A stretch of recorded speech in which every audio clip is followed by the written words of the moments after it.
Welcome back to the channel, everyone, in this week's installment of Retro Movie Review Theater. In this series, we've had a penchant for covering films that were epic, iconic, and plagued by production problems, including ballooning budgets, physical danger, out-of-control egos, studio interference, and critical derision. Some of these films have become legendary for these odious attributes. However, today we're going to look back at a film that, in my opinion, is the top of the mountain when it comes to a film production that started out with grand intentions but crumbled like the Roman Empire itself. 1963's Cleopatra, starring Dame Elizabeth Taylor in the title role, along with Sir Richard Burton as Mark Antony and Rex Harrison as Julius Caesar, is remembered today as a monument of the grandeur of the big studio system and as a testament to what happens when money and aspirations go unchecked. Written and directed by Joseph Mankiewicz, he had hoped to release two separate movies, one called Caesar and Cleopatra and the second called Antony and Cleopatra. Each was to be about 3 hours long, but 20th Century Fox, which was in deep financial trouble at the time, demanded that the film be just one, and the initial cut was over 4 hours long, which eventually became 3 hours and 14 minutes, therefore leaving about 3 hours of unused footage. There was never a director's cut release, but Mankiewicz declared that he had enough to make 3 movies, let alone 2. So yes,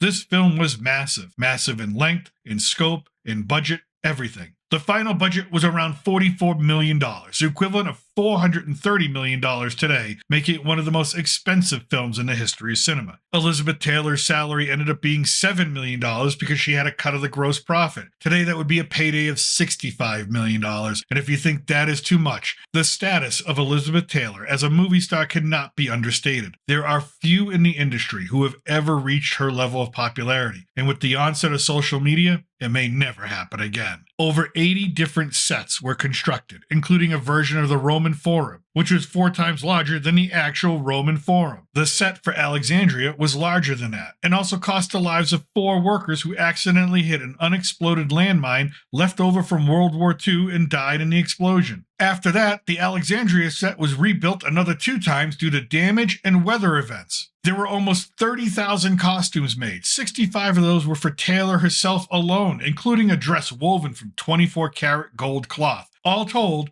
her costumes alone cost $200,000. There were so many boats built for Cleopatra's navy, real boats, that it was said 20th Century Fox had the 3rd largest navy in the world at the time. The production needed to use so much lumber and other resources to build and create these elaborate sets that most of these items became scarce throughout all of Italy. Normal people couldn't buy lumber to build their own house. Working on the film was arduous as well. During the 9-minute scene where Cleopatra enters Rome in a caravan of luxury and spectacle, there's a miniature pyramid that is supposed to release a flock of doves behind her. But the doves kept falling asleep while in the Roman heat, so one man was tasked with squatting under them and making them fly out when the signal was given. Doves are known to poop a lot, so this man would spend the day in a box in the heat getting shat on by birds, so I hope he got paid well. Mankiewicz was mentally and physically exhausted during the entire shoot. At night when he went to his room to work on the script, he would take injections of medicine to help him sleep, and in the morning he would take other injections to get him going for work. Cleopatra had a bevy of slave girls, beautiful young women who needed police protection at all times because the local Italian men would not stop harassing them. They actually went on strike at one point until proper protection was put in place. Most were frightened and could not wait for the job to be over with so they could return home. But those are all little nuisances compared to the big story, which was the affair between Elizabeth Taylor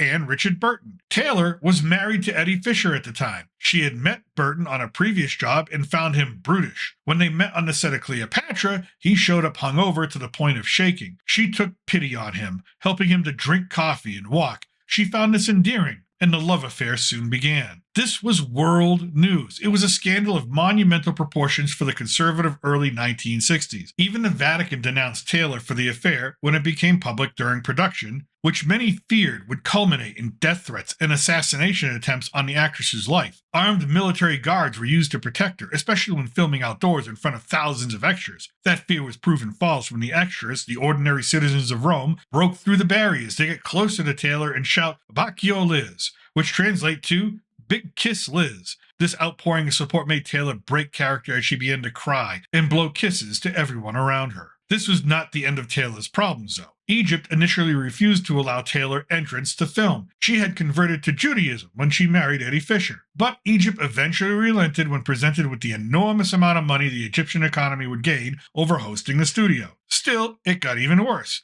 While filming at Pinewood Studios in London, the damp cold caused Taylor to contract pneumonia. She fell unconscious and was carried off the set to her hotel room. So ill was Taylor that Queen Elizabeth II's personal physician tended to her. She was near death. The doctor recalls shaking her like a rag doll and pounding on her chest to resuscitate her at one point. An emergency tracheotomy was called for to save her life, and she resumed filming 4 months later. And after all that, and after 2.5 years of filming, the movie finally premiered in 1963. It was sold out for 5 months straight, making over $50 million that year. But it was still a major flop because of its budget, and the theaters taking 50% of the ticket sales. Only until 1966, when 20th Century Fox was paid $5 million for the TV rights by ABC, did it break even. Now, Fox Studios closed the books on it then and there because so many people had residuals based on percentages of the overall gross, and this prevented anyone else from getting any more money out of the studio. And after all that work and pomp and circumstance, what did we end up with? What did the cast and crew think? Elizabeth Taylor vomited the first time after seeing the finished product. Mankiewicz wanted his name removed from the film. Walter Wagner, the producer of the film, never had a career after it. He was ruined forever. Many credit this film with ending the reign of the big studio system until Star Wars, another 20th Century Fox film, was released and made a crap ton of money. It is a film that is acted in the method of the time, part Shakespearean, part early 60s melodrama, elaborate, ornate, epic. It is now considered one of Hollywood's signature productions from a studio system now defunct. As a history and literature buff, I love it. As a film critic, I see its greatness and I see its flaws, but I still remember it as a great film. An epic love story, a tragedy,